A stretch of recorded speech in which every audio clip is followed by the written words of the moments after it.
इस बात में कोई दो राय नहीं है कि दो तरह के विचार के लोग इस देश में रह रहे हैं। एक वो हैं जो इंसान को आपस में बांटना चाहते हैं, एक वो हैं जो नफरत की भाषा बोल रहे हैं, एक वो हैं जो इंसान को आपस में उनकी पहचान के आधार पर लड़ा रहे हैं, एक वो हैं जो इस देश के लोगों का रोजी रोटी छीन करके अपने दोस्तों की तिजोरियों में भर रहे हैं। अरविंदर सिंह लवली की अगर हम बात करते हैं तो जब कन्हैया कुमार जो है कांग्रेस कार्यालय में यूथ कार्यालय में जब प्रेस कॉन्फ्रेंस कर रहे थे उस समय खुद वो उनके बगल में बैठे थे और कार्यालय के बाहर यूथ कांग्रेस के कुछ जो है छात्र वहाँ पर जो है प्रदर्शन कर रहे थे। उस समय वो सभी को समझा बुझा रहे थे, लेकिन अचानक से उनका इस्तीफा देना। और देखिए अरविंदर सिंह लवली की जब हम बात करते हैं तो वो खुद दूध के धुले हुए नहीं है, वो तो खुद यहाँ पर जो एक तरीके का जो उन्होंने बनाया हुआ अपना साम्राज्य वो ख़त्म ना होने पाए, वो लगातार बना रहे। यही वजह है कि जो नए चेहरे निकल के सामने आते हैं उनके ऊपर दबाव लगातार बनाया जाता है। कन्हैया कुमार उन्हीं नामों में से एक है। बीजेपी तो चलो एक बार के लिए उनके ऊपर तमाम तरह की बयानबाजी करेगी, लेकिन साथ में कांग्रेस का अंदर खाना जो है वो लगातार उनके विरोध में खड़ा होता हुआ नजर आ रहा है। जब कन्हैया कुमार को पार्टी आला कमान ने उत्तर पूर्वी दिल्ली से अपना उम्मीदवार बनाया तो उसके बाद से ही कांग्रेस के अंदर कहीं ना कहीं बगावती सुर उठने शुरू हो गए थे, क्योंकि देखिए कन्हैया कुमार एक प्रकार से दिल्ली के नेताओं के लिए, दिल्ली की जनता के लिए बाहरी आदमी है। ये इतना ज्यादा महत्व नहीं रखता है कि वो बिहार के होने के बावजूद दिल्ली के जेएनयू में पढ़े हैं, दिल्ली के जेएनयू में पढ़ने के दौरान, पढ़ाई के दौरान यहाँ रहे हैं। उससे ज्यादा महत्व ये रखता है कि आप यहाँ के रहने वाले हैं या फिर नहीं। और एक और चीज,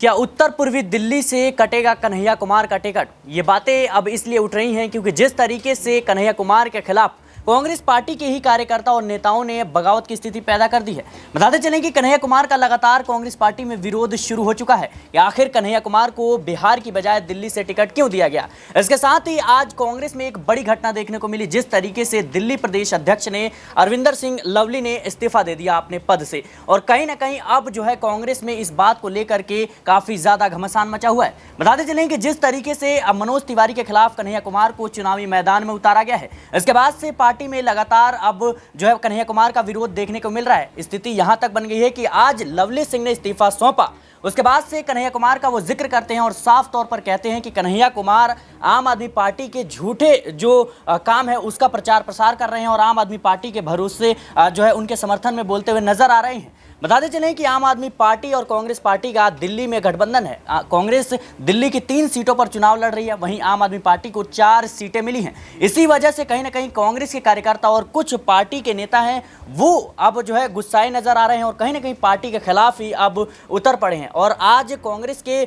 जो कार्यालय है दिल्ली में, वहां पे जोरदार उनके जो कार्यकर्ता हैं वो प्रदर्शन करते हुए भी देखे गए। क्या अब कन्हैया कुमार का दिल्ली से जो है टिकट करता हुआ नजर आएगा? तमाम हमारे सहयोगी हैं, उनसे जानने का प्रयास करेंगे कि आखिर जिस तरीके से कांग्रेस में अभी असमंजस की स्थिति बनी हुई है, इसको लेकर जो है आने वाले समय में क्या कुछ हो सकता है। मेरे साथ अमन सर मौजूद हैं। सर, जिस तरीके से देख रहे हैं कि आज जो है अरविंदर सिंह लवली ने जो है अपने पद से इस्तीफा दे दिया, प्रदेश अध्यक्ष थे दिल्ली के कांग्रेस के, और कहीं ना कहीं वो साफ तौर पर कन्हैया कुमार का जिक्र करते हैं कि वो झूठी तारीफ करते हुए नजर आ रहे हैं और आम आदमी पार्टी पर भी उन्होंने हमला बोला। क्या लगता है आपको, जिस तरीके से कांग्रेस पार्टी में कन्हैया कुमार के खिलाफ एक अलग स्थिति पैदा हो रही है, क्या आने वाले समय में उनका टिकट जो है कट सकता है? देखिए, बिल्कुल जाहिर बात है कन्हैया कुमार को लेकर जो माहौल पहले से बना हुआ है कहीं ना कहीं वो उनका पीछा नहीं छोड़ रहा। आपने देखा कि जैसे ही उनका नाम जो कह सकते हैं दिल्ली में कह सकते हैं उत्तर पूर्वी सीट से कंफर्म हुआ है, उसके बाद से लगातार वही पुराने बयान निकल कर सामने आ रहे हैं। दिल्ली में जिस तरह से जेएनयू में वो पढ़ा करते थे, उस समय जब एक कह सकते हैं मूवमेंट में उनका नाम जुड़ गया था, उसमें कई सारे स्लोगन ऐसे दिए गए, नारे दिए गए जहाँ पर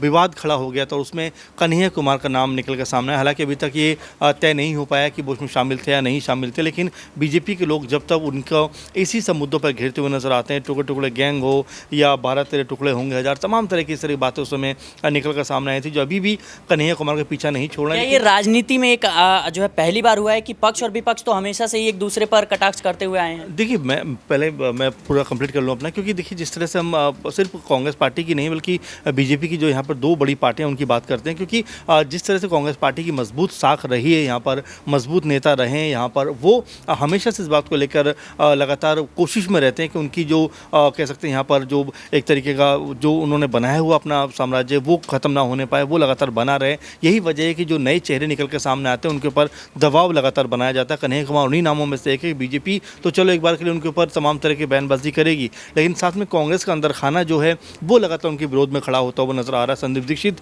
को लेकर भी जिस तरह से उनके मनमुटावी खबरें सामने आई थी और तमाम तरह की बातें उन्होंने भी कही थी, वहीं जो अरविंद सिंह लवली जो है वो अध्यक्ष जो है कांग्रेस पार्टी के, वो भी कुछ ऐसी बात कहते हुए नजर आ रहे हैं। तो समझ सकते हैं आप कि कांग्रेस के अंदर खाने में किस तरह की स्थिति है। कन्हैया कुमार को लेकर जो एक माहौल है वो कांग्रेस पार्टी के अंदर भी ऐसा बना हुआ है जो उनको एक्सेप्ट नहीं कर पा रहे। और यही बात है कि जो लगातार कन्हैया कुमार को हाशिए पर लिया जा रहा है। और जबकि अगर देखा जाए तो राहुल गांधी के साथ भारत जोड़ो यात्रा में भी नजर आते हैं, न्याय यात्रा में भी नजर आते हैं, तमाम बड़े मंचों पर अपनी बात को रखते हुए नजर आते हैं। लेकिन जो पूर्व का उनका अतीत है वो ना सिर्फ बीजेपी के लिए कह सकते हैं एक तरीके से बड़ा मौका है, वहीं कांग्रेस पार्टी के लिए भी कहीं ना कहीं ये मौका मिल गया है जो कन्हैया कुमार के खिलाफ लगातार अपनी आवाज़ को बुलंद करते हुए नजर आ रहे हैं। जी बिल्कुल, कहीं ना कहीं जिस तरीके से कन्हैया कुमार को लेकर के पार्टी में असमंजस की स्थिति बनी हुई है, अब कहीं ना कहीं कई सवाल उठ रहे हैं। एक तरफ जो है लोकसभा चुनाव 2024 के 2 चरणों की जो चुनाव है वो समाप्त हो चुके हैं, और ऐसे में जहां एक तरफ भारतीय जनता पार्टी लगातार चुनाव प्रसार कर रही है और कहीं ना कहीं अपने जो प्रत्याशी हैं उनके हक में जो है फैसले करती हुई नजर आ रही है, वहीं दूसरी तरफ कांग्रेस पार्टी में उन्हीं के कार्यकर्ता, उन्हीं के नेता अपने प्रत्याशियों के खिलाफ बगावती स्थिति जो है पैदा करते हुए नजर आ रहे हैं।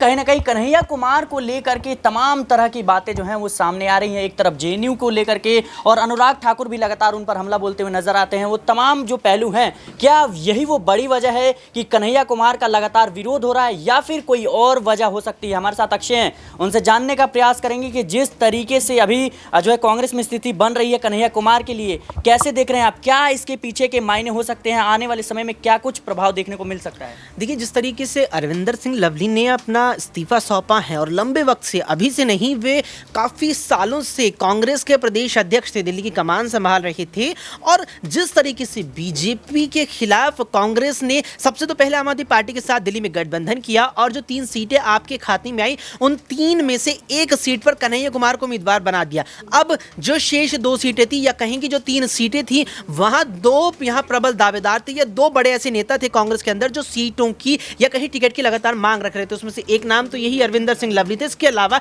दिल्ली के पूर्व मुख्यमंत्री शीला दीक्षित के बेटे संदीप दीक्षित भी लगातार कांग्रेस आला कमान के सामने लोकसभा चुनाव में टिकट की मांग रख रहे थे। और जब कन्हैया कुमार को पार्टी आला कमान ने उत्तर पूर्वी दिल्ली से अपना उम्मीदवार बनाया, तो उसके बाद से ही कांग्रेस के अंदर कहीं ना कहीं बगावती सुर उठने शुरू हो गए थे। क्योंकि देखिए, कन्हैया कुमार एक प्रकार से दिल्ली के नेताओं के लिए, दिल्ली की जनता के लिए बाहरी आदमी है। ये इतना ज्यादा महत्व नहीं रखता है कि वो बिहार के होने के बावजूद दिल्ली के जेएनयू में पढ़े हैं, दिल्ली के जेएनयू में पढ़ने के दौरान, पढ़ाई के दौरान यहाँ रहे हैं। उससे ज़्यादा महत्व ये रखता है कि आप यहाँ के रहने वाले हैं या फिर नहीं। और एक और चीज़ यहाँ पर मुझे लगता है अहम हो जाती है कि अगर आप यहाँ पर देखेंगे, भारतीय जनता पार्टी ने 2019 के आम चुनावों में भी और 2024 के इन आम चुनावों में भी कई ऐसे चेहरों को टिकट दिया है जो पहली बार चुनावी मैदान में है, या फिर कहें कि खेल जगह से, जैसे 2019 में हमने उस पूर्वी दिल्ली से गौतम गंभीर को देखा था। तो ऐसे में जब इस प्रकार का कैंडिडेट कोई राजनीतिक दल उतारता है, तो वहां पर जो उसे वोट मिलता है वो पार्टी का अपना वोट बैंक होता है। ऐसे में कन्हैया कुमार को लेकर कहीं ना कहीं ये सवाल लगातार है, और लगातार ये बात भी कही जा रही है कांग्रेस के क्षेत्रीय नेताओं के द्वारा कि कन्हैया कुमार का दिल्ली में इतना कुछ ऐसा वोट बैंक नहीं है, बल्कि कन्हैया कुमार पर जेएनयू कांड में शामिल होने का जो आरोप लगा था, भले ही उस मामले के लिए उन्हें क्लीन चिट मिली हो, लेकिन जो आरोप कन्हैया कुमार पर लगा था उस मामले में शामिल होने का, उससे वो अभी तक साफ नहीं हो पाए हैं। वो जो दाग उन पर लगा था, वो दाग उनसे अभी तक साफ नहीं हुआ है। लिहाजा कांग्रेस को इसका खामियाजा भुगतना पड़ सकता है। और यहां पर चर्चाएं तो ये तक थी कि कांग्रेस आला कमान ने कन्हैया कुमार को लेकर मन इतना बनाया कि अगर कन्हैया कुमार उत्तर पूर्वी दिल्ली सीट से मनोज तिवारी के सामने हार भी जाते हैं तो भी वो दिल्ली में बरकरार रहेंगे, क्योंकि दिल्ली में अब कांग्रेस संगठन के स्तर पर बड़े बदलाव की तैयारी कर रही है। तो निश्चित तौर पर जो बदलाव की तैयारी के लिए जो विकल्प कांग्रेस ने कन्हैया कुमार के रूप में चुना, वो कहीं ना कहीं अब दिल्ली में कांग्रेस की मुश्किलें और भी ज्यादा बढ़ाता नजर आ रहा है। जी बिल्कुल, कांग्रेस की मुश्किलें और भी ज़्यादा बढ़ाता हुआ नजर आ रहा है। लेकिन इन सब के बीच बड़ा सवाल यही है कि जिस तरीके से आज अरविंदर सिंह लवली ने इस्तीफा दिया, उसके बाद से क्या अब वो भारतीय जनता पार्टी में शामिल होते हुए नजर आएंगे? क्या इसके पीछे की आखिर रणनीति क्या है? क्या जो कन्हैया कुमार के ऊपर जो है इल्जाम लगे जेएनयू कांड को लेकर के, ये इसकी वजह है, या फिर टिकटों को लेकर जिस तरीके से कांग्रेस में घमासान मचा हो, ये एक वजह हो सकता है? मेरे साथ अबरार है, इनसे आखिरी सवाल लेंगे। जिस तरीके से अभी कन्हैया कुमार को लेकर के तमाम तरह की बातें सामने आ रही है, जेएनयू कांड को लेकर भी, या यूं कहें कि जैसे हमारे सहयोगी अक्षय ने बताया कि टिकट को लेकर के अरविंदर सिंह लवली भी दावेदार थे, लेकिन कहीं ना कहीं टिकट उनको नहीं मिला और इस वजह से उन्होंने अध्यक्ष पद से इस्तीफा दे दिया, प्रदेश अध्यक्ष पद से इस्तीफा दे दिया। तो आपको क्या लगता है कि आने वाले समय में क्या वो भारतीय जनता पार्टी में शामिल हो सकते हैं, या फिर टिकट में फिर से कांग्रेस फेरबदल करती हुई नजर आएगी? देखिए, राहुल गांधी ने जो एक बात कही थी कुछ महीने पहले, उन्होंने साफ तौर पर इस बात को स्पष्ट किया था कि जो भी